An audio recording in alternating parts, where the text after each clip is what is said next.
Hello प्यारे students, how are you all. तो आप सभी का संसारम के इस फोर्थ सेशन में, सिनोनिम के फोर्थ सेशन में आप सभी का दिल से स्वागत है। दोस्तों, मैं नासिर अहमद आपके लिए लेकर आया हूं सिनोनिम का फोर्थ लेक्चर। कल हमारे कुछ क्वेश्चंस रह गए थे due to some network issue, तो उनको हम आज करते हैं और आगे की ओर अग्रसर होते हैं। तो दोस्तों, जैसा आप जानते हैं कि जनरली हम इस क्लास के अंदर, इस क्लास में 100 वर्ड्स को डिस्कस करते हैं, लेकिन आज हम 100 से काफी ज्यादा वर्ड्स जो हैं उनको लॉजिकल पैटर्न में डिस्कस करेंगे। तो आइए शुरू करते हैं। ज्यादा समय इधर उधर की बातों में ना करते हुए डायरेक्ट अपने मुद्दे पर आते हैं। सिनोनिम्स को कैसे डील करें, हाउ टू डील देम। चलिए, तो now today's first question is, जो आज का फर्स्ट क्वेश्चन है हमारा, कि सिनोनिम है प्रोस्क्राइब। तो बेटा, ये जो होता है प्रोस्क्राइब और एक शब्द है प्रेस्क्राइब, तो दोनों जो हैं प्रोस्क्राइब और प्रेस्क्राइब बोलने में सेम सेम से लग रहे हैं, स्पेलिंग सेम है, बस एक ओ और ई का डिफरेंस है। तो बेटा ये होमोनिम्स है, बट दोनों का मीनिंग बिल्कुल अलग है, क्वाइट डिफरेंट। प्रोस्क्राइब की बात करें तो इसका मतलब होता है निषेध, किसी भी चीज की मनाही, ये होता है निषेध। जब हम किसी चीज को मना करते हैं दैट इज प्रोस्क्राइब। जैसे यहां पर ये लाउड स्पीकर से जोर जोर से आवाज लगा रहे हैं और सरकार ने कह दिया निषेध, लाउड स्पीकर यहां पर अलाउड नहीं है, तो ये हो गया प्रोस्क्राइब। तो जो प्रोस्क्राइब है तो इसका आंसर जो हो जाएगा वो फॉरबिड। लेकिन जो प्रेस्क्राइब है, डॉक्टर हमारे, जब हम जाते हैं डॉक्टर के पास और हमें कुछ मेडिसिन लिख कर देता है, तो डॉक्टर के लिखने को हम प्रेस्क्राइब कहते हैं, कि डॉक्टर के द्वारा लिखा गया कोई भी प्रिस्क्रिप्शन, जिसे कहते हैं प्रिस्क्रिप्शन, वही प्रेस्क्राइब, कि डॉक्टर के द्वारा निर्देशित,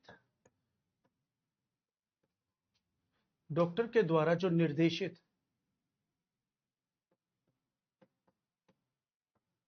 मेडिसिन है उनको हम प्रेस्क्राइब कहेंगे।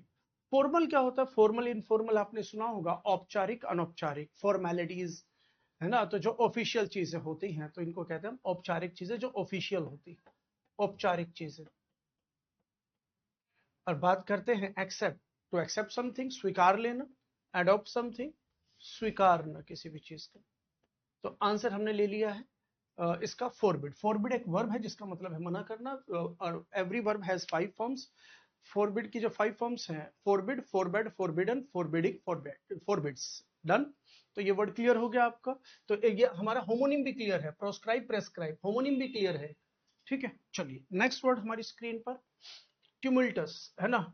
बेसिकली ये जो वर्ड है ये ट्यूमुल्ट के रूप में हमारे सामने आता है, ट्यूमुल्ट। तो जो ट्यूमुल्ट है वो नाउन है, जिस वर्ड के एंड में ओ यू एस होगा वो एडजेक्टिव होगा। जब भी हम किसी वर्ड के एंड में ओ यू एस देखते हैं वो एडजेक्टिव, जैसे कि हम कहें फेमस, नोटोरियस, तो ओ यू एस वाले वर्ड्स जो होते हैं बेसिकली वो एडजेक्टिव्स होते हैं।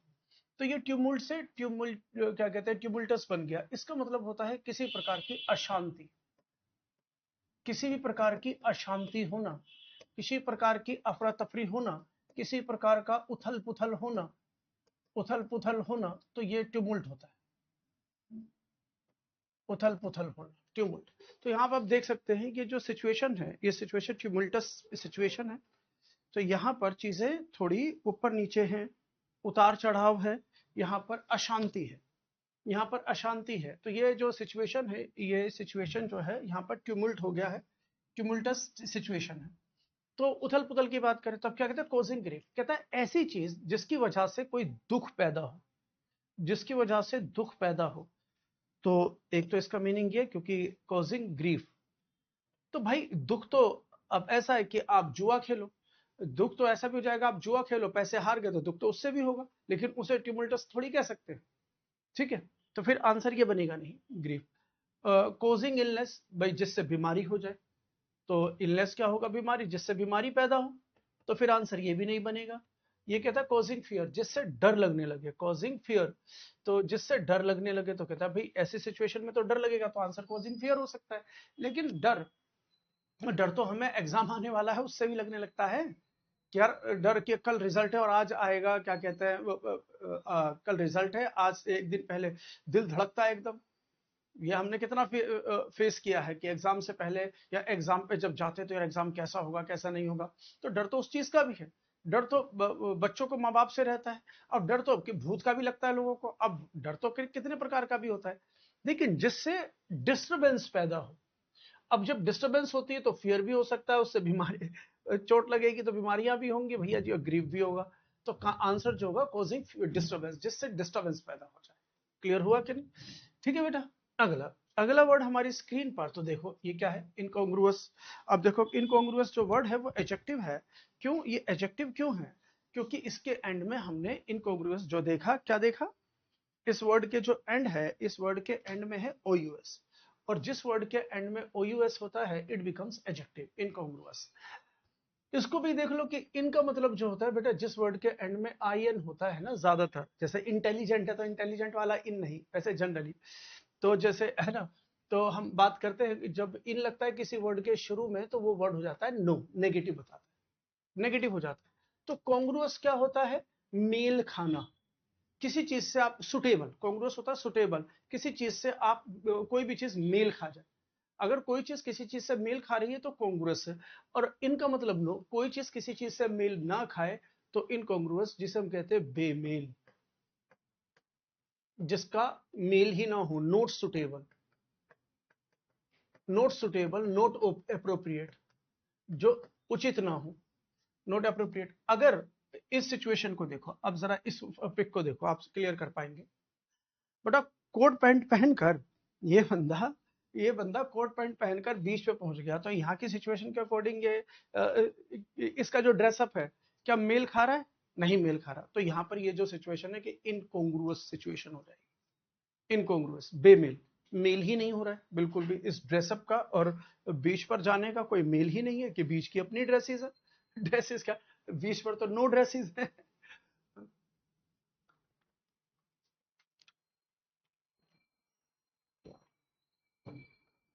तो यहां पर ये बात क्लियर हो गई। तो अगर ये बात कर रहा है कि जो चीज बेमेल है, तो आंसर हो जाएगा एब्सर्ड।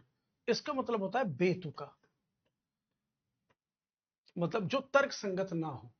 तो जो तर्क संगत, तर्क संगत ना हो, तो जो चीज तर्क संगत नहीं है वो बेमेल है, जिनका मेल ही नहीं बन रहा, तो आंसर हो जाएगा एब्सर्ड। बाकी सबका मीनिंग, अगर ये यहां पर शब्द होता ना कॉन्ग्रुअस, तो आंसर एप्रोप्रिएट हो जाता, उचित, सुटेबल। अगर यहाँ कॉन्ग्रुएंस होता तो ये अप्रोप्रिएट हो जाता। अगर एंटोनिम मांगता, इस वर्ड का एंटोनिम मांगता तो भी अप्रोप्रिएट हो जाता, अपोजिट हो गया। तो इसका मतलब होता है उचित, अप्रोप्रिएट, उचित। डिग्निफाइड होता है, डिग्निफाइड सम्मानजनक, जिसके अंदर गरिमा होती है, गरिमापूर्ण, सम्मानपूर्ण, गरिमापूर्ण, सम्मानपूर्ण जो चीजें होती हैं उसे डिग्निफाइड कहते हैं। यूजफुल, उपयोगी चीजें होती हैं। तो आंसर हमें मिल गया, और हमने इसके अंदर भी इन वर्ड्स को डिस्कस कर लिया, पांचों के पांचों वर्ड को। डन बेटा, क्लियर है। आगे बढ़ते हैं, आगे देखिए एनिग्मेटिक। एनिग्मेटिक जो होता है तो इसका मतलब होता है कुछ पहेली जैसा, रहस्यमय, रहस्यमय, पहेली जैसा,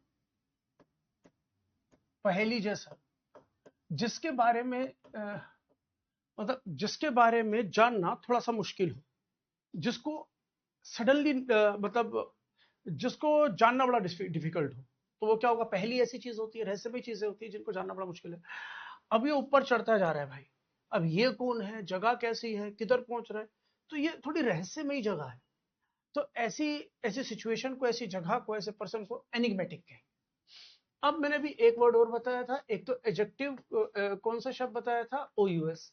तो बेटा एक और समझ लो, जिस वर्ड के एंड में टिक, टिक या IC समझ लो, IC हो जिस वर्ड के एंड में, तो वो हमारा वर्ड एडजेक्टिव होता है। तो ये भी एनिग्मेटिक जो एडजेक्टिव शब्द है। तो अब इसके अंदर रहस्यमय जो शब्द है, तो उसको मैच करता हुआ वर्ड जो होगा वो पजलिंग होगा, पजल हो जाना, हैरान हो जाना, स्तब्ध हो जाना। तो पजल्ड हो जाना मतलब हैरान हो जाना, हो जाना मतलब जो समझ में, हैरान कब होते है, हैरान हो जाना, स्तब्ध हो जाना, वही जो चीज समझ में नहीं आए उन्हीं चीजों से हम हैरान होते हैं। हम हैरान हो गए, यार मेरे तो पल्ले ही नहीं पड़ा, ये क्या हुआ। तो पहली जैसा चीजें जो होती है तो आंसर हो जाएगी पजलिंग। ठीक है। डिसप्लीज, तो बेटा डिस से भी हम किसी भी वर्ड का, डिस का जो मतलब होता है वो भी होता है नो। जैसे जैसे अभी बताया इनका मतलब नो हो जाता है। ठीक है। ऐसे ही डिस का मतलब भी नो हो जाता है। तो अब यहां पर प्लीज है, प्लीज मतलब खुश, खुश होना। डिसप्लीज मतलब ना खुश होना, किसी भी चीज से ना खुश होना, ना खुश होना। नेक्स्ट लर्नेड जो होते हैं, एक ये वर्ब की थर्ड फॉर्म होती है लर्न, तो मतलब सीख लिया गया। एक लर्नेड होती है, इसको अगर लर्नेड पढ़ते हैं तो इसका मतलब होता है विद्वान आदमी जिसके पास बहुत ज्ञान है, जो बहुत पढ़ लिया है, जो बहुत पढ़ चुका है। लर्नेड विद्वान आदमी जो बहुत पढ़ चुका है, बहुत ज्ञानी आदमी। शॉर्ट साइटेड, और अच्छा इसके साथ साथ एक वर्ड और देख लीजिए, फार साइटेड। तो फार साइटेड आपने बहुत सुना होगा, जो कि he is a very far sighted man. Far sighted का मतलब होता है दूरदृष्टि वाला। दूरदृष्टि का मतलब कि भाई दूरदृष्टि का मतलब क्या है कि वो दूर तक देख सकता है। कौन कितनी दूर तक देख सकता है। आप दिन में खड़े होकर देखें सूरज, तो आप सूरज को देख सकते हो, तो क्या आप दूरदृष्टि वाले हो गए कि देखो मैं तो सूरज देख पा रहा हूँ। कि रात के समय देखो कितनी दूर तक देख सकता हूँ, कितनी दूर तक, तो ऊपर उठा के देखो तो चांद देख लिया, देखा आपने कितनी दूर तक देख लिया। ये वो वाला दूर नहीं है। ये फार साइटेड का मतलब है सिचुएशन को आगे तक समझ लेना। तो जब कहते हैं ना कि दूरदृष्टि वाला इंसान, तो जो दूरगामी सोच रहा है, मतलब वो भविष्य में आगे सिचुएशन कैसी बनेगी, आज की एक्टिविटी को देखकर वो फ्यूचर की एक्टिविटी को समझ ले कि फ्यूचर में सिचुएशन क्या बनेगी। ऐसे इंसान को फार साइटेड कहते हैं। और बेटा इसी का एंटोनिम है जो दूर की चीजों को ना देख पाए, वो सिर्फ अभी प्रेजेंट का फायदा देखे, अभी प्रेजेंट का फायदा देख रहा है, उसे शॉर्ट साइटेड कहते हैं। जो प्रेजेंट मोमेंट को जी रहा है, कि प्रेजेंट मोमेंट का फायदा देख रहा है। तो अब क्या हो जाएगा, इसे कहेंगे निकट दृष्टि। निकट दृष्टि, तो अब ये तो मैंने आपको शाब्दिक अर्थ दे दिया कि भाई दूर दृष्टि, निकट दृष्टि। लेकिन यहाँ पे दूर और निकट का मतलब ये नहीं कि वास्तविकता में एक्चुअली आप पास का देख रहे हो, दूर से देख रहे हो आंखों से नहीं, आप दिमाग से थोड़े से समय का देख रहे हो या बहुत आगे तक का देख रहे हो, उसकी बात कर। तो चारों वर्ड क्लियर है, आंसर भी दे दिया बेटा। क्लियर हो गया बच्चे। चलिए आगे बढ़ते हैं। नेक्स्ट वर्ड हमारी स्क्रीन पर एसिडुअस। ओयूएस आया तो ये वर्ड एडजेक्टिव है। एसिडुअस, तो बेटा इस वर्ड को बच्चे को देखकर आप देख सकते हो कि मेहनती है, पढ़ाई लिखाई कर रहा है। तो इसका मतलब ही होता है डिलीजेंट। डिलीजेंट हुआ मेहनती, जो बहुत मेहनत करता है। लगनशील, मेहनती, लगनशील, जो लगन से अपने काम में जुटा रहता है। लगनशील, जो अपने काम में लगन दिखाता है, मन दिखा, उसका मन होता है, उसमें काम में मजा आता है, रुचि लेकर किसी काम को करता है। तो ऐसे इंसान को एसिडोस कहते हैं। और इसकी पहचान थोड़ा सा मैं निमोनिक बताऊं। एसिडोस को आप समझ लो ऐसा दोस्त। एसिडोस को ऐसा समझो, ऐसा दोस्त। अब बताओ,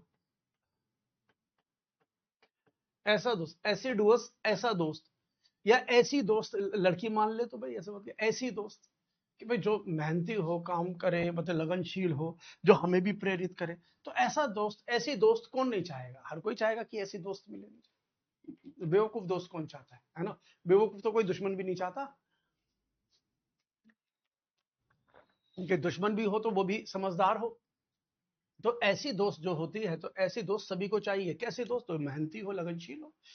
ठीक है, तो आंसर जो हो जाएगा working hard and taking great care, कि जो बहुत मेहनत करे और हर चीजों का बड़ा मतलब सूक्ष्मता से उसके ऊपर काम करे, पूरा केयर करे सारी चीजों की।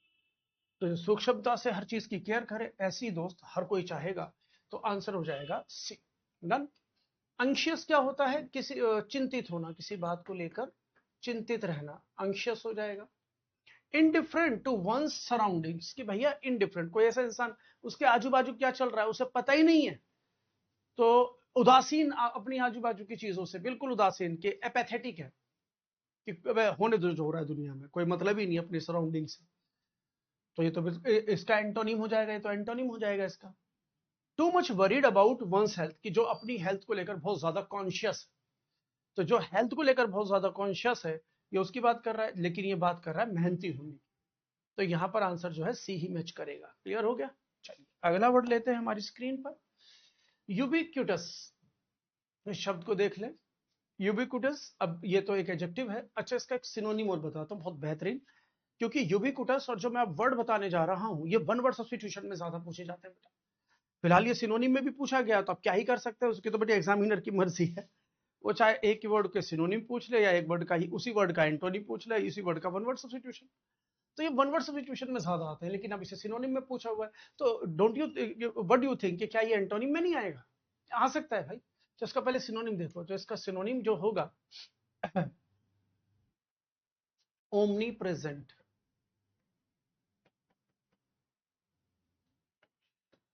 Omni present, seeming to be everywhere at the same time. अब ओमनी प्रेजेंट को अगर मैं क्या कहते हैं रूट वर्ड में डिवाइड करूं, तो ओमनी का मतलब होता है ऑल, और प्रेजेंट तो सभी जानते हैं जो हर जगह उपस्थित हो। सर्वव्यापक, जो हर जगह प्रेजेंट, सर्वव्यापक। तो यूबिक्यूटस भी वही होता है, ओमनी प्रेजेंट, जो हर जगह व्याप्त हो। Seeming to be everywhere at the same time, जैसे हम गॉड को कह सकते हैं कि गॉड इज ओमनी प्रेजेंट, हर जगह है, जो हर जगह व्याप्त है, हर जगह, पृथ्वी में, पृथ्वी के बाहर, पूरे ब्रह्मांड में, हर जगह जो व्याप्त है। तो हम किसको कहेंगे? किसको कहेंगे? ओमनी प्रेजेंट, कोई भी यूबिक्यूटस। अब हवा को कह सकते हो, आप हवा को कह सकते हो कि वो जो हर जगह व्याप्त है, हर जगह है। अगर पृथ्वी पृथ्वी की बात करें, पृथ्वी की बात करें, तो आप ऑक्सीजन को कह सकते हैं, क्योंकि ये भी हर जगह है। बाकी अंतरिक्ष में नहीं है, लेकिन फिलहाल हमारे जहान में, संसार में तो है, तो कहा जा सकता है। क्लियर हुआ? ऑल पावरफुल क्या हो जाएगा? तो ऑल पावरफुल जो होता है, इसकी मैं अगर वन वर्ड सब्स्टिट्यूशन बताऊं इसका, तो इसको कहेंगे ओमनीपोटेंट। पोटेंट मत का मतलब होता है ताकतवर, तो ओमनी का मतलब हो जाएगा ओल। ओमनी का मतलब ओल, तो ओमनीपोटेंट एक वर्ड याद कर ले, ओमनीपोटेंट, ऑल पावरफुल। तो इसको, ये भी गॉड को कहा जा सकता है ओमनीपोटेंट। आप ऑल पावरफुल, ओमनीपोटेंट किसको, शक्तिमान को कह सकते हो, आप किसको, सुपरमैन को कह सकते हो, इनको कह सकते हो, क्रिश को कह सकते हो। ठीक है, तो इनको कहेंगे ओमनीपोटेंट। जनरली ये गॉड के लिए यूज होते हैं। टू मच असर्टिव, जो किसी भी चीज पर अडिग, फर्म, मजबूत रहे, किसी भी चीज पर जो मजबूत रहे, अडिग रहे, असर्टिव, दृढ़ रहे, अपनी चीज पर मजबूत रहे, फर्म, उसे कहेंगे फर्म, मजबूत रहे। लोयल एंड सिंसियर, लोयल होता है वफादार, और सिंसियर होगा सच्चा, जो हमारा वफादार हो और जो हम कहे सच्चा, वफादार और सिंसियर, सच्चा। तो आंसर क्या बन जाएगा यूबिक्यूटस का? Omnipresent, seeming to be everywhere at the same time. Done. सारे वर्ड्स को देखो बेटा, एक वर्ड नहीं, सारे वर्ड्स को देखें कि जो भी मैं समझा रहा हूँ, कोई भी, चाहे सिनोनिम, चाहे एंटोनिम, चाहे वन वर्ड सब्स्टिट्यूशन, कहीं पर भी आ सकता है कोई भी वर्ड। तो हमें वोकेबलरी को अपनी वास्ट करना है, कि दूर तक लेके जाओ अपनी वोकेबलरी को, जितना दूर तक ले जा सकते हो, जितना ज्यादा अपनी क्या कहते हैं जो शब्दों की सीमा है उन्हें बढ़ा सकते हो, तो बढ़ाते चले जाओ, बढ़ाते चले जाओ, बढ़ाते चले जाओ। इसका कोई रोक टोक नहीं है कि भाई सिर्फ इतना ही होगा।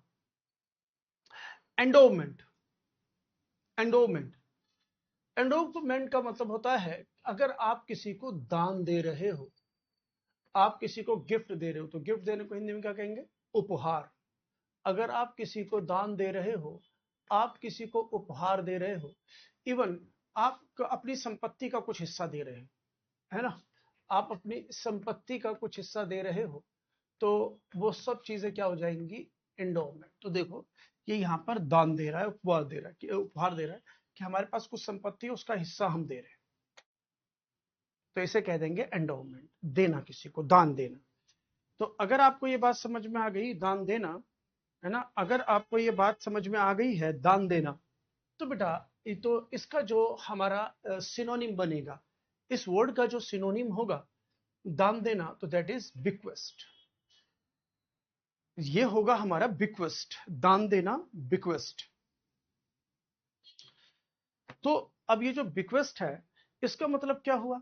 कहता है बिक्वेस्ट जो होता है, जब कोई अपनी संपत्ति अपने बच्चों के नाम करता है, तो संपत्ति किसी के नाम कर रहा, तो कहता है कि संपत्ति को जब आप नाम करते हो, संपत्ति, बाप अपने बेटे के नाम संपत्ति कर रहा है, तो संपत्ति किसी के नाम करना, संपत्ति किसी के नाम करना, तो ये बिक्वेस्ट आंसर हो जाएगा। तो इम्प्रोरियरिटी, देखो इसके अंदर जो शब्द है इम्प्रॉपर शब्द को ढूंढो। इसके अंदर एक शब्द है इम्प्रॉपर,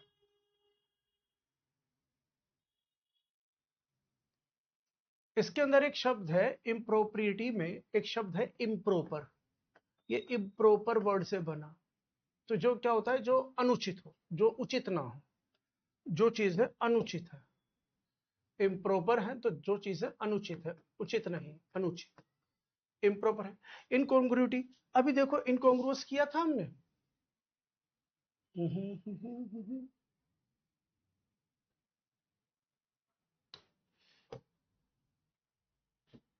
एक वर्ड किया था अभी इनकॉन्ग्रुअस, टिमुल्टस, ये रहा इनकॉन्ग्रुअस। तो बेमिल, तो जिस वर्ड के एंड में ओयूएस होता है ना, तो वो एडजेक्टिव होता है। अब देखो उसने उसी वर्ड को नाउन बनाकर दोबारा हमारे सामने लिख दिया, सेम उसी वर्ड। तो पहले इनकॉन्ग्रुअस वर्ड जो था वो मेन सिनोनिम के रूप में था, मेन वर्ड के, लेकिन अब ऑप्शन के रूप में आ गया इनकॉन्ग्रुइटी। तो जिस वर्ड के एंड में टी वाई आएगा, जिस वर्ड के एंड में टी वाई होगा वो नाउन हो, वो नाउन हो जाएगा। जैसे ओनेस्टी, पावर्टी, है ना, तो टी वाई वाले वर्ड नाउन, तो ये नाउन बन गया इनकॉन्ग्रुइटी। तो इनका मतलब नो कॉन्ग्रुइटी का मतलब क्या हो जाएगा, मेल करना, सुटेबल होना। तो ये इसका मतलब है वो ये बेमेल, किसी से मेल ना खाना। डिसोनेंस का मतलब होता है किसी से सहमति ना बनना, तो ये हो जाएगा असहमति, असहमति, किसी से सहमति ना होना, असहमति। तो आंसर हमारा एंडोमेंट का बिक्वेस्ट हो जाएगा, जिसे हम कहते हैं कोई भी चीज विरासत में हमें मिल जाए, हमारे मम्मी पापा से, हमारे दादा दादी से जो चीज हमें विरासत में मिल जाए, तो ये हमें दान ही मिल गई एक प्रकार से, ठीक है ना, विरासत में मिल जाए। डन। तो ये हमारा वर्ड हुआ। अगला वर्ड हमारी स्क्रीन पर है, तो गवर्नमेंट और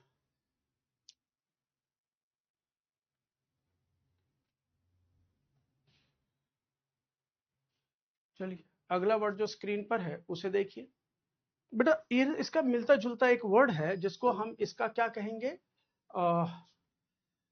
इसका हम होमोनिम कहेंगे एक वर्ड। तो एक वर्ड गुरमंड होता है, ये गुरमंड, और एक वर्ड है गवर्नमेंट, GAURMET। देखो दोनों मिलते जुलते हैं और हैं भी खाने से रिलेटेड, ये दोनों के दोनों खाने से रिलेटेड है। ये जो गुरमंड होता है ना, ये क्या होता है, ये वर्ड होता है फूडी, जिसको खाने का बहुत शौक, ग्लटन, तोंदू, पेटू, जो बहुत खाए, बहुत ज्यादा खाने वाला। इसको हम वोरेशियस भी कह सकते हैं, खाने के शौकीन, कुछ भी खाए, वोरेशियस, इसको वोरेशियस कहा जा सकता है, खाने के शौकीन जो बहुत खाए। लेकिन एक जो खाने के पारखी होते हैं, ये खाने के पारखी होते हैं, ये देखते हैं भाई ये एकदम नहीं खाते, खाने की परख रखने वाले, कि वो एक बाइट भी खाएं तो ये बता दें इसके अंदर कितना अदरक कितना लहसुन पड़ा हुआ है। एक बाइट भी खाएंगे तो आपको ये बता देंगे इसमें कितना अदरक कितना लहसुन पड़ा हुआ है, कि कितनी हल्दी पड़ी है। खाने के पारखी जो होते हैं, खाने की परख रखने वाले जो होते हैं, वो गवर्नमेंट होते हैं। और गुरमान कौन से होते हैं, जो मतलब बहुत खाने के शौकीन होते हैं, खिला दो कुछ भी, खाने के शौकीन, बहुत ज्यादा खाएंगे, फूडी लोग जो होते हैं, है ना। तो इनको हम ग्लटन भी कह सकते हैं, ग्लटन, तोदू पेटू, जो बहुत खाए, गुरमांड। अब इसको याद करने की भी छोटी सी बात बताऊं, एक छोटी सी बात बताता हूँ। गुरमांड को हम ऐसे कह सकते हैं, घर पर डिमांड करना, घर पर डिमांड करना, घर पर बैठे बैठे डिमांड करते रहो, ये खिला दे वो खिला दे। तो जो घर पे डिमांड कर रहे हैं, तो घर पे डिमांड करने वाले गुरमांड हो जाएंगे। मतलब कौन है वो, वैसे लोग हैं जो फूडी लोग, गुरमांड, घर पर रहकर डिमांड कर रहे हैं।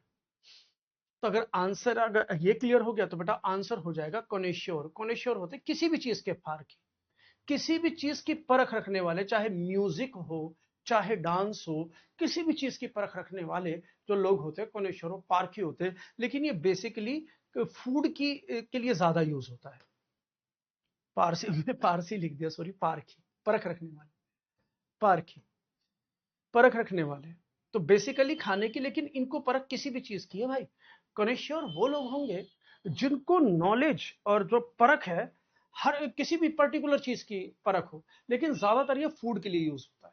ठीक है, तो आंसर हमारा ये हो जाएगा गवर्नमेंट, ये इनको परख हो किसी चीज के अंदर, वो उसी सिनोनिम के हिसाब से आ गया, एक ही वर्ड हो गए सारे के सारे। नेक्स्ट, अब सबके अलग अलग मीनिंग है। कोटेडियन क्या होता है, दैनिक, जो रोजाना होता है, जो रोजाना न्यूज़पेपर आता है, तो दिस एक्शन इज कोटेडियन।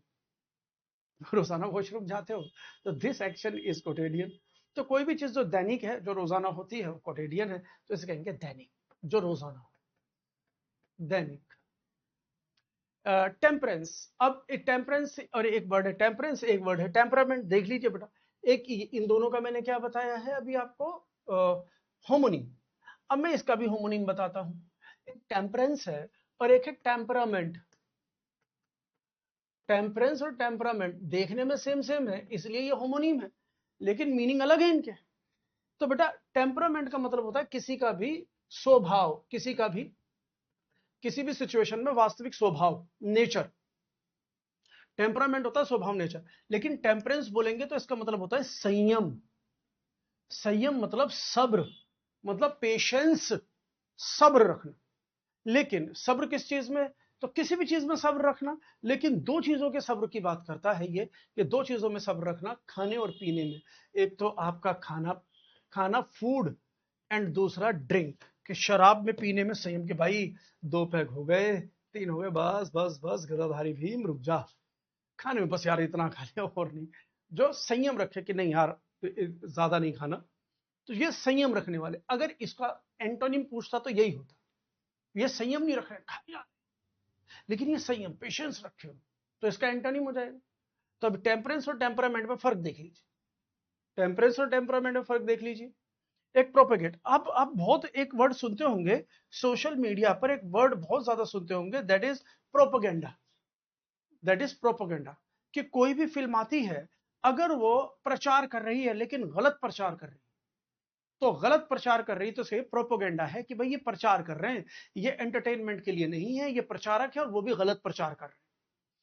तो ऐसी चीजों को कहते हैं प्रोपागेट करना, कि मतलब गलत प्रचार करना, गलत प्रचार करना, क्या एडवर्टीजमेंट करना, गलत एडवर्टीजमेंट करना, गलत चीज को बढ़ावा देना प्रोपोगेंडा होता है। तो वो जो प्रोपोगेंडा है वो नाउन है, और उसकी वर्ब बनेगी प्रोपोगेट। और जिस वर्ड के एंड में एटीई होगा वो वर्ब होगी, ये ध्यान रखना। जिस वर्ड के एंड में एटीई होगा, सोफिस्टिकेट, ठीक है, तो एटीई वाले वर्ड वर्ब हो जाएंगे। क्लियर हो गया बेटा, सारे वर्ड क्लियर है, और गवर्नमेंट का आंसर हो जाएगा कोनिश। डिस्कशन कर रहे हैं हम डिटेल में बढ़िया से। हॉर्टिकल्चर, बताइए इसको, हॉर्टिकल्चर।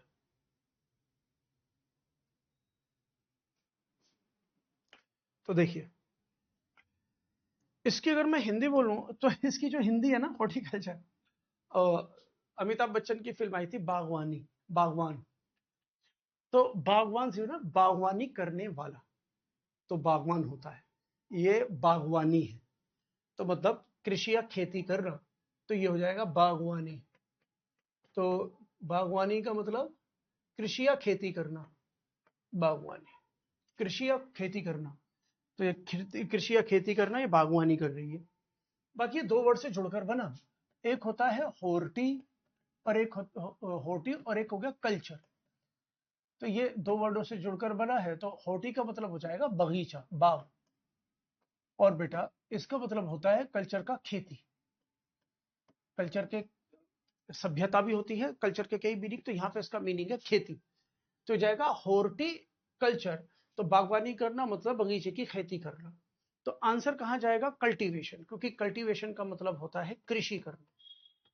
तो ये इसी वर्ड से रिलेटेड हुआ, हॉर्टिकल्चर, कृषि, मिल गया। कल्टीवेट करना किसी को, मतलब कल्टीवेशन, जिस वर्ड के एंड में टी आई ओ एन होगा वो नाउन होगा, जिस वर्ड के एंड में टी आई ओ एन होगा, जिस वर्ड के एंड में टी आई ओ एन होगा वो नाउन होगा। और अभी अभी मैंने बताया जिस वर्ड के एंड में ए टी ई होगा वो वर्ब होगा, जिस वर्ड के एंड में ए टी ई होगा वो वर्ब हो जाएगा। तो अब देखो कल्टीवेशन का मैं कर दूं कल्टीवेट, तो कल्टीवेट वर्ब हो जाएगा, कल्टीवेशन। क्लियर हो गया, खेती हो गया, तो आंसर मिल गया इसका। अब बढ़ते हैं आगे, लिटिगेशन। तो जो मुकदमा होता है ना उसे लिटिगेशन कहते हैं, मुकदमेबाजी करना, मुकदमेबाजी जो कहलाती है वो लिटिगेशन कहलाता है। ओमनी साइंस, अब इसके अंदर दो वर्ड जुड़े हुए हैं, ओमनी साइंस। अभी अभी हमने दो वर्ड किए थे ओमनी से रिलेटेड, ओमनी से रिलेटेड दो वर्ड किए थे, मैं एक बार दिखा दूं तो आपको समझना और आसान हो जाएगा। ये रहे, मैंने अभी एक बार बताया था ओमनी का, ओमनी का मतलब क्या होता है, ऑल, ओमनी का मतलब होता है ऑल। तो ओमनी प्रेजेंट जो हर जगह उपस्थित हो, और ओमनी पोटेंट, पोटेंट मतलब ताकतवर, जिसमें सारी ताकत हो, सर्वशक्तिमान। ओमनी पोटेंट सर्वशक्तिमान, और ओमनी प्रेजेंट सर्वज्ञ। सर्वज्ञ ही बोलेंगे कि हर जगह जो व्याप्त, सर्वव्यापक, हर जगह जो उपस्थित हो। तो ओमनी प्रेजेंट पोटेंट, तो ओमनी अभी हमने शब्द किया, देखो ओमनी फिर आ गया, ओमनी वर्ड हमारे पास फिर आ गया घूम फिर कर। तो क्या है इसके बाद ओमनी वर्ड, क्या है? Omni science. ओमनी साइंस, तो ओमनी का मतलब तो हो गया ऑल, और साइंस का मतलब होता है नॉलेज। साइंस का मतलब हो जाएगा नॉलेज।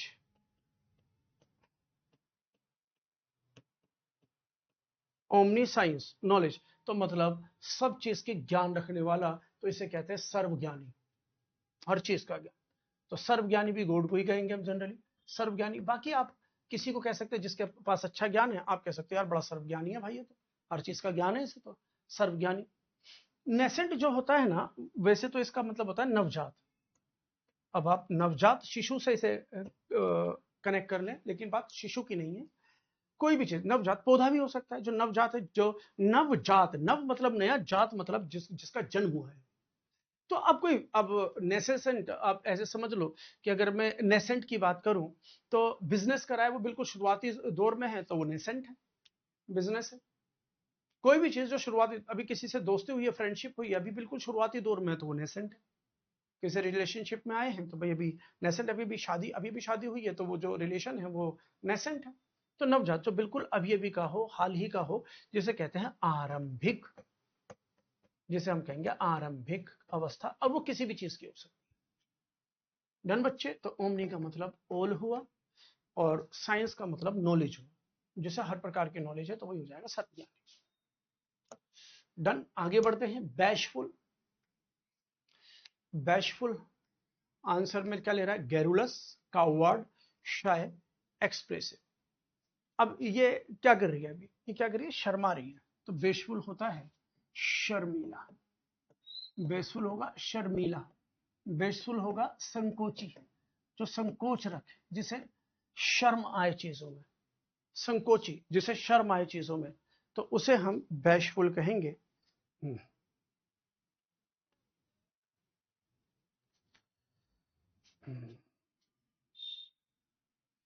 चलिए आगे देखते हैं।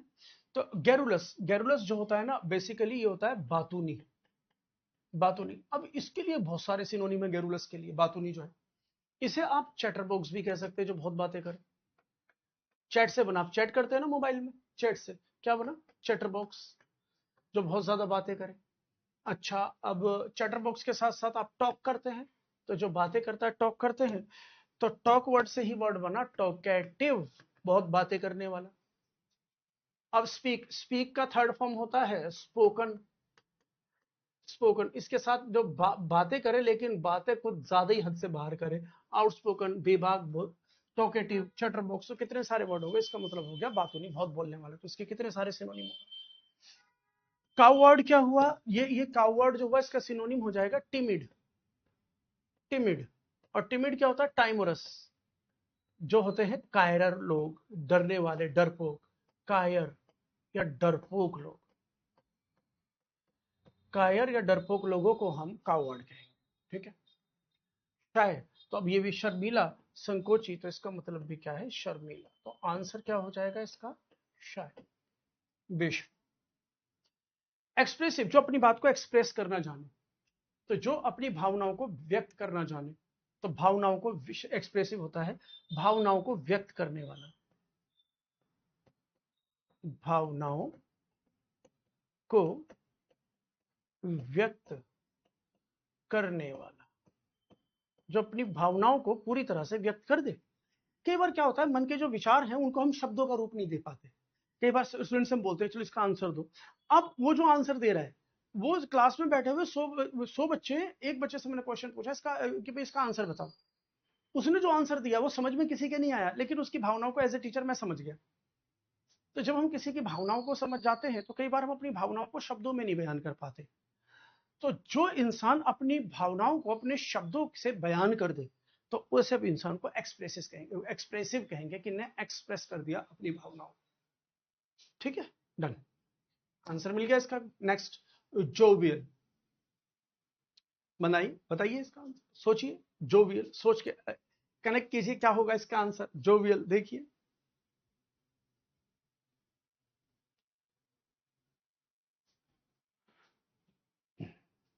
किया आपने। तो देखिए ये किस शब्द से बना, जोवियल बना जोए से। कितना आसान हो जाएगा इसे पढ़ना, जोवियल, तो ये बना जोए से। और जोवियल, तो जोए से जब स्माइल आती है चेहरे, उसे जोवियल कहते हैं। मतलब कि खुश मिजाज, खुशी, जोए मतलब खुशी, खुश मिजाज होना, खुश मिजाज होना, तो इसे कहते हैं जोवियल। और बेटा अब फिर एक और देखो, दो वर्ड और दे रहा हूं मैं आपको, होमोनिम्स के, जो देखने में सेम सेम है, मीनिंग अलग है। होमोनिम क्या होते हैं, जो सिनोनिम और होमोनिम में फर्क है। सिनोनिम जो होते हैं, दोनों दो अलग अलग शब्दों का एक ही मीनिंग, दो अलग शब्दों का एक ही मीनिंग सिनोनिम। होमोनिम दो एक जैसे शब्दों के अलग मीनिंग, अपोजिट है। तो एक शब्द है हमारे पास मैरी, और एक शब्द है हमारे पास मैरी। अब प्रोनाउंसिएशन दोनों के समय मिलते जुलते वर्ड है, लेकिन मीनिंग अलग है, स्पेलिंग भी अलग, मीनिंग भी अलग। मैरी मैरी, प्रोनाउंसिएशन सेम है। ये जो मैरी होता है तो खुशी, इस मैरी का मतलब है खुशी, और इस मैरी का मतलब है शादी करना। इस मैरी का मतलब है शादी करना, और इसका मतलब जो होगा खुशी मनाना। अब जो क्रिसमस पर आपने एक मैसेज बड़ा सर्कुलेट होता हुआ देखा होगा, अगर आपके क्रिश्चियंस दोस्त होंगे तो आपने विश भी किया होगा, वो विश करते हैं मैरी क्रिसमस। न्यू ईयर पर वो एक बधाई देते हैं, ऐसे कह के मैरी क्रिसमस। अच्छा मैं अपनी बात बताऊं, जब मैं छोटा था ना, तो और मैं इंग्लिश सीखा करता था, तो मेरी क्रिसमस को मैं ऐसे सोचता था कि क्रिसमस पर शादी करो। अब भाई नहीं आती थी इंग्लिश उस वक्त, धीरे धीरे सीखे, फिर हमें गुरु मिले तो उन्होंने सिखाई इंग्लिश कि भाई ऐसे नहीं, ऐसा होता है, तो धीरे धीरे बातें समझ में आई। तो ये तो मेरी क्रिसमस, तो इसका मतलब है क्रिसमस की बहुत बधाई, इसके लास्ट में ये एक्सक्लेमेशन मार्क लगेगा। तो मेरी क्रिसमस का मतलब है क्रिसमस की, आपको मतलब क्रिसमस की जो बधाई दे रहे हैं कि आपका क्रिसमस बड़ा खुशी से गुजरे, क्रिसमस पे आपको बहुत खुशियां प्राप्त हो, इसका मतलब ये है। अब यहाँ पे शादी, इसका मतलब ये नहीं है कि आपकी क्रिसमस पे शादी हो जाए तो ये भी होमोनिम हो गए। तो यहाँ पे अभी ये खुशी की बात की, भाई आपको क्रिसमस पे खुशियां मिले, तो मेरी का मतलब होता है खुशी। अब ये दोनों होमोनिम क्लियर हो गए, आंसर भी मिल गया हमें। अब आंसर भी मिल गया, तो अब इनके भी मीनिंग देख। तो जो टेम होता है पालतू होता है, जो शांत होता है एकदम, पालतू चीजें शांत होती हैं, जैसे हम कुत्ते को पाल लेते हैं, वो एकदम शांत। तो टेम का मतलब शांत होगा, पालतू होगा, पीसफुल होगा। क्रीपी का मतलब होता है बड़ा भयानक सा, और भयानक चीजें क्या होती है, जो हमें अच्छी नहीं लगती। भयानक चीजें कभी अच्छी नहीं लगेंगी, ये भयानक हो जाएगा, मतलब बड़ा डरावना सा, जो अच्छा सा ना हो, मतलब बेहद खराब, खराब नहीं बेहद खराब। बेहद खराब चीजें जो होती हैं वो क्रीपी होती है, जो हमें अच्छी नहीं लगती, क्रीपी, अजीब, बहुत अजीब, बहुत अजीब चीजें जो हो जाएंगी। ऑकल्ट का मतलब होता है रहस्यमय, इसका मतलब है रहस्यमय। डन बेटा, क्लियर हो गया ना। तो चलिए ये वर्ड्स हो गए, तो आगे बढ़ते हैं, आगे लेते हैं अगला 65। डेलीरियम, हाइस्पेरिया, कामनेस, एपेथी, इंडिफरेंस। सोचिए क्या मीनिंग होगा, इससे कनेक्ट कीजिए, एक बार आप कीजिए कनेक्ट। डेलीरियम क्या कह रहा है, डेलीरियम क्या कह रहा है, एक बार कनेक्ट कीजिए आप।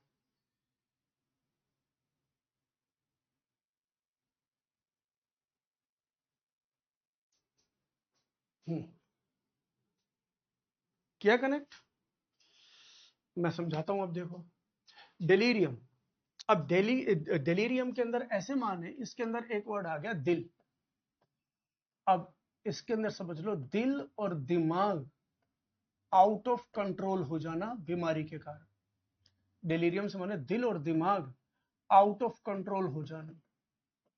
तो आउट ऑफ कंट्रोल हो जाएगा तो इंसान क्या बनेगा, आउट ऑफ कंट्रोल होगा, तो आउट ऑफ कंट्रोल होगा तो एक मैडनेस की सिचुएशन आ जाएगी, ये एक प्रकार का पागलपन हो जाता है। फ्रेंजी, जिसके अंदर ये सिनोनिम बता रहा हूँ, फ्रेंजी एक प्रकार का पागलपन, जब बीमार होने के बाद इंसान की दिल की और दिमाग की कंडीशन ऐसी होती है, वो हर चीज को पहचान नहीं पाता, एक भ्रम की स्थिति पैदा होती है। तो जब उसके अंदर भ्रम पैदा होता है किसी चीजों के लिए, तो उस भ्रम को हम डेलीरियम कहते हैं।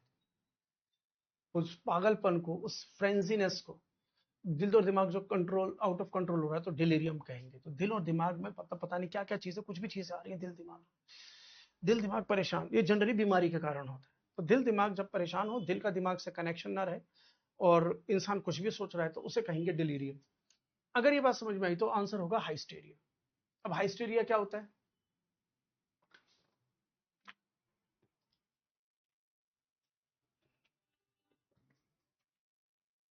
हाइस्टेरिया जो वर्ड है वो कहेगा भावनात्मक रूप से जब कोई अपनी उत्तेजना को दिखाता है। भावनात्मक उत्तेजना, मतलब इसको हम ऐसे कह सकते हैं कि एक्साइटमेंट, किसी भी चीज का एक्साइटमेंट, बहुत किसी भी चीज के लिए बहुत ज्यादा एक्साइट हो जाना, उसका भी दिल और दिमाग कंट्रोल में नहीं रहता कि यार ये तो चीज मुझे चाहिए चाहिए। जैसे छोटा बच्चा है, तो उसे लगेगा ना कि सामने चाहे कप के अंदर गर्म चाय है, उसका एक्साइटमेंट आएगा ना कि भाई मैं इसे पकड़ लूं। तो वो भावनात्मक उत्तेजना कि मुझे ये चाहिए, बच्चा ऐसे कूदता है। तो ऐसे ही जब किसी का दिल दिमाग हो जाए कि वो कुछ भी सोच रहा है, कुछ भी ऐसा काम कर रहा है जो उसकी हद में नहीं है, उसके दिल दिमाग से परे है, तो उस भावनात्मक उत्तेजना को हम हाइस्टीरिया कहेंगे। तो यही डिलेरियम। सिचुएशन क्लियर हो गई ना? कामनेस क्या होगा? ये होगी एकदम शांति, सुकून। कामनेस, एकदम सुकून। ट्रिंक्वेलिटी कहते हैं इसे, ट्रिंक्वेलिटी, सुकून। स्पेलिंग गलत हो गया, का पर बड़े ऊ की मार सुकून। एपैथी, एपैथेटिक बताया था ना, जिसके अंदर भावनाएं नहीं होती, उदासीन, एकदम बेपरवाह। दुनिया में भाड़ में जाए दुनिया में कोई भी चीज, तो ये बेपरवाह लोग होते हैं एपैथी, जिनको किसी चीज की, केयरलेस लोग, बेपरवाह, किसी चीज की चिंता नहीं है, कुछ भी होने दो संसार में। एक्सीडेंट हो गया, अच्छा मर गया साला, बहुत तेज चलाता था गाड़ी, है? मतलब उसके अंदर भावनाएं ही नहीं। तो ऐसी भावनाएं ना हो तो उसे कहेंगे बेपरवाह। ठीक है? इनडिफरेंस, ये दोनों सिनोनिम है, एक दूसरे के सिनोनिम है, ये आपस में ये सिनोनिम है, लेकिन इसका आंसर ये है एपैथी, इनडिफरेंस। तो इसका मतलब भी होता है उदासीन, हर चीज की, हर सिचुएशन के प्रति उदासीन। कि उसकी शादी हो रही है, होने दे, ओ भाई वो मर गया, मरने दे, मतलब अपने में मस्त, किसी से कोई लेना देना नहीं, इनडिफरेंस। क्लियर है? डन। आगे बढ़ते हैं, नेक्स्ट वर्ड, डिसडेन। डिसडेन देख ले बेटा क्या कहता है, पढ़ के देखे क्या कह रहा है।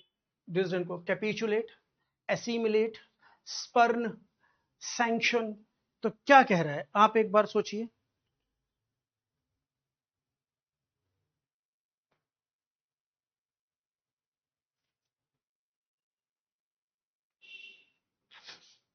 सोचा?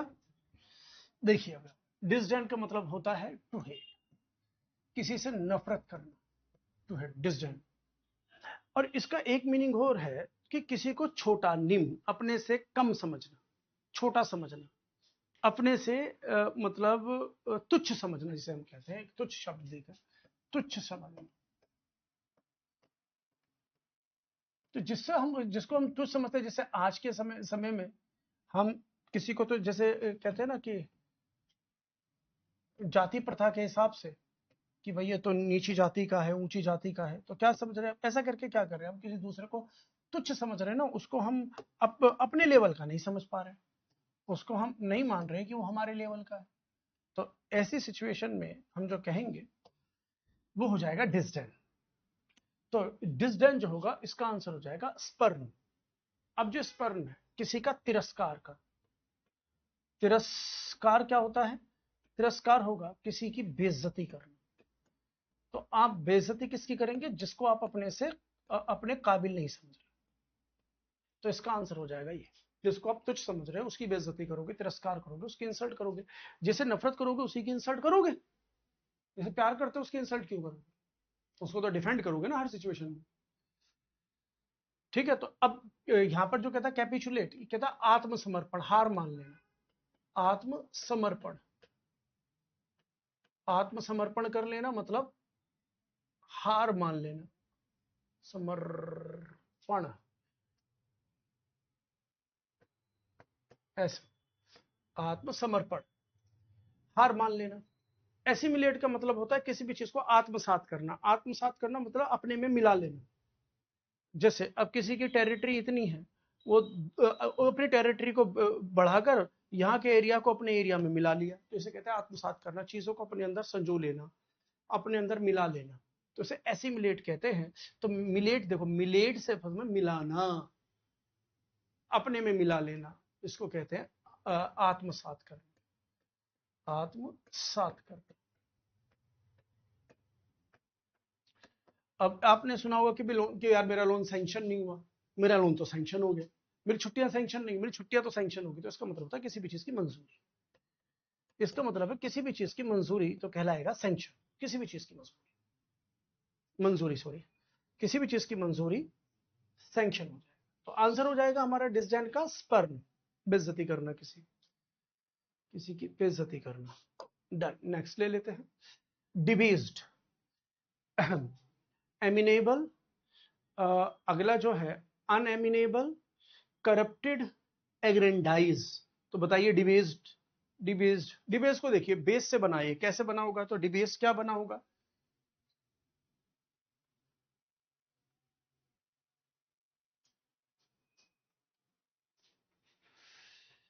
तो देखो,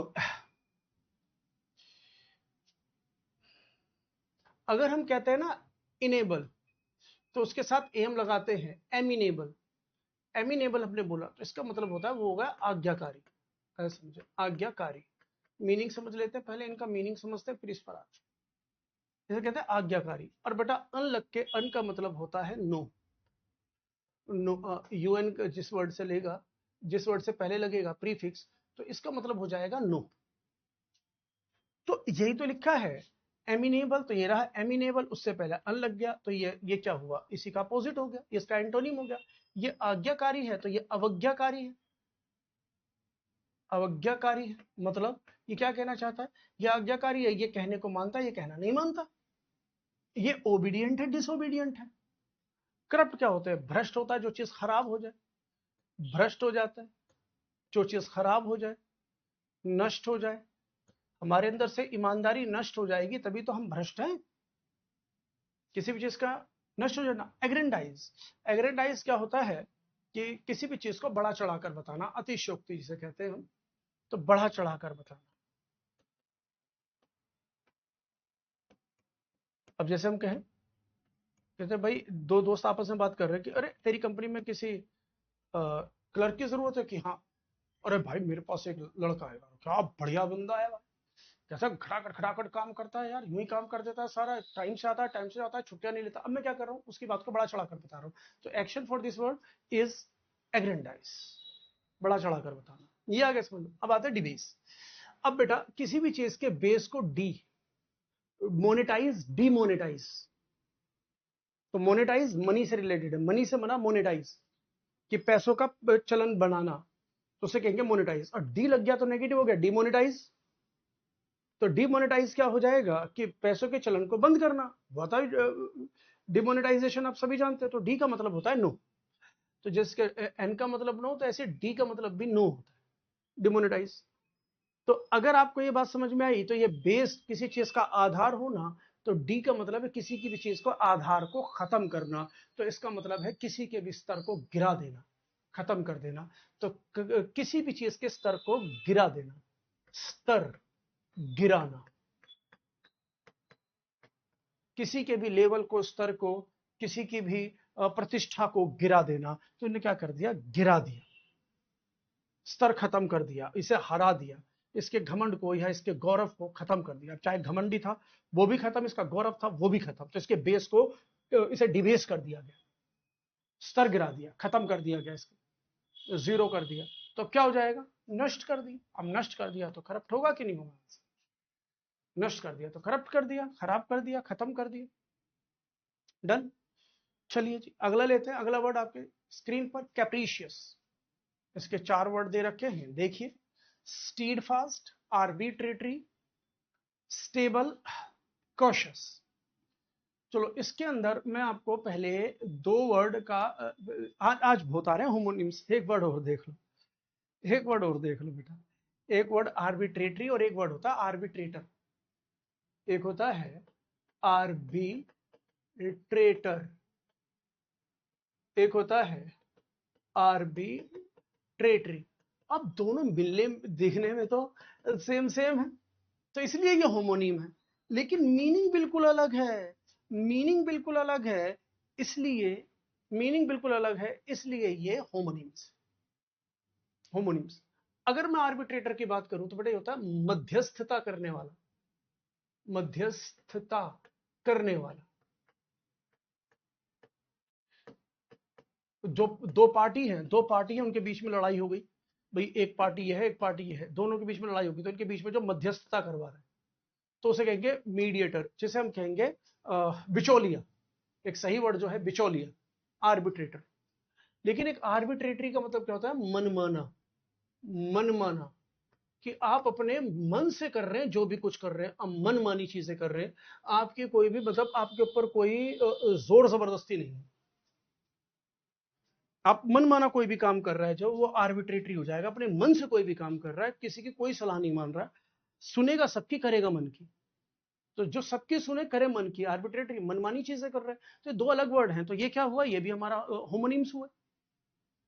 तो आर्बिट्रेटरी का मतलब जो है हो जाएगा मनमाना, कि आपका जो मन कर रहा है वो करेंगे, इसका मन कर रहा है वो कर रहा है, कि भाई मनमाना जो हमारी जिंदगी जी रहे हैं, तो इसको कहते हैं कैप्रिशियस को मनमोजी। मन के हिसाब से मूज करना, मनमोजी। अच्छा बुरा नहीं सोचना, उसके मन में है ये करना है तो करना है। भाई बिजनेस में नुकसान हो रहा है, अगर अब उसे जाना है गोवा घूमने, तो भाई पहले गोवा घूम के आऊं, बाद में देखूंगा कुछ नहीं। तो मन के हिसाब से जो काम करे तो उसे कहते हैं मनमोजी, कैप्रिशियस। तो आंसर तो यही होगा। अब आ जाएगा स्टीड फास्ट, तो ये होता है अटल, अटल, अडिग, मजबूत, स्ट्रॉन्ग, फर्म, जिसे कोई हिला ना सके, स्टीड फास्ट, जिसे कोई हिला ना सके। स्टेबल, ये हो जाएगा स्थिर, जो चीजें स्थिर हैं। तो बेटा जो चीजें स्थिर, तो ये दोनों सिनोनिम हो जाएंगे आपस में, ये दोनों आपस में सिनोनिम है। और क्या, जो हाँ सिनोनिम ही है। और कॉशियस क्या होता है? सावधान, सचेत, सावधान सचेत। तो कॉशियस हो जाएगा सावधान, जो सावधानी से काम कर रहा है, सोच समझ के काम कर रहा है, बुद्धि से काम कर रहा है। कॉशियस, सावधानी से काम करना। तो इसका एंटोनिम ये हो जाएगा कॉशियस, क्योंकि ये मनमोजी, ये ध्यान नहीं दे रहा है चीजों पर, लेकिन ये सावधानी चीजों पर ध्यान दे। तो इसका एंटोनिम ये हो जाएगा, ये दोनों आपस में सिनोनिम है, और इसका सिनोनिम होगा आर्बिट्रेटरी। और आर्बिट्रेटरी और आर्बिट्रेटर दो अलग वर्ड हैं बेटा, सबको समझा दिया। अगला वर्ड आपकी स्क्रीन पर, डिसइनेबल, असिस्ट करना, सूथ करना, एस्वेज करना, क्रिपल करना। अब बताइए क्या हो, आंसर क्या होगा?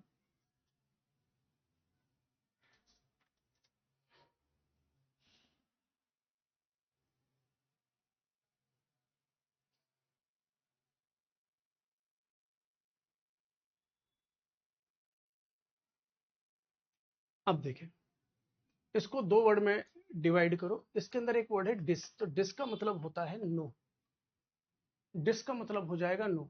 और बेटा इनेबल, अगर हम कहते हैं इनेबल, इस चीज को इनेबल कर दो। अगर आप इनेबल कर रहे हो तो किसी भी चीज को एबल, योग्य कर रहे हो। तो बेटा इनेबल प्लस में डिस, तो इनेबल हो गया योग्य, डिस मतलब अयोग्य कर देना, डिस इनेबल। तो किसी भी चीज को अयोग्य कर देना, उसको योग्य, किसी चीज के काबिल ना छोड़ना, या किसी भी चीज को असमर्थ कर देना, कि उसके अंदर सामर्थ्य नहीं है अब कोई काम करने का, अब उसके अंदर सामर्थ्य नहीं है कोई काम करने का। तो क्या कर रहे हैं, इसे हमने इनेबल कर दिया, कि इसके पंख तोड़ दिए, इसके पैर तोड़ दिए, तो इसे इनेबल कर दिया, तो सॉरी डिसेबल कर दिया।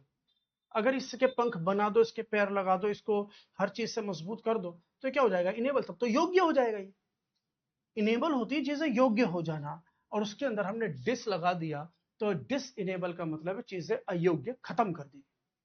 तो चीजें जब अयोग्य होती हैं तो बेटा उसे कहते हैं क्रिपल। तो क्रिपल जो होते हैं, क्रिपल्ड लोग होते हैं लंगड़े लोग, लंगड़ाना। क्रिपल्ड का मतलब है लंगड़ाना।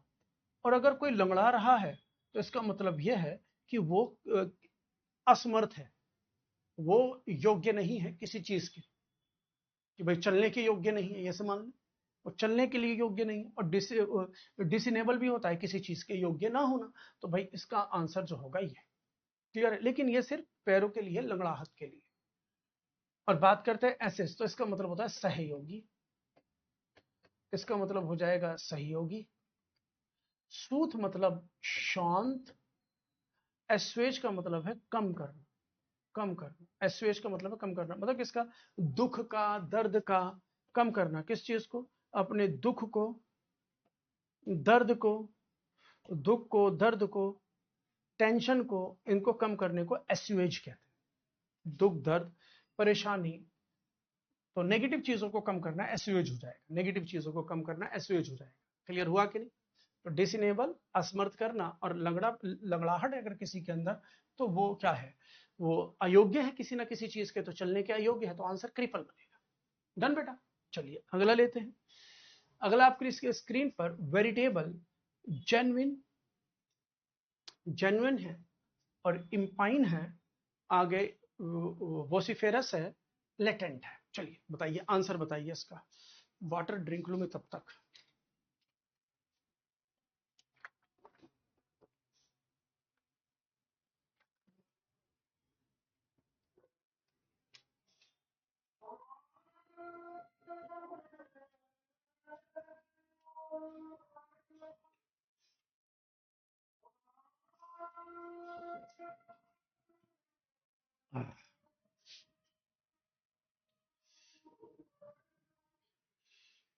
कर लिया?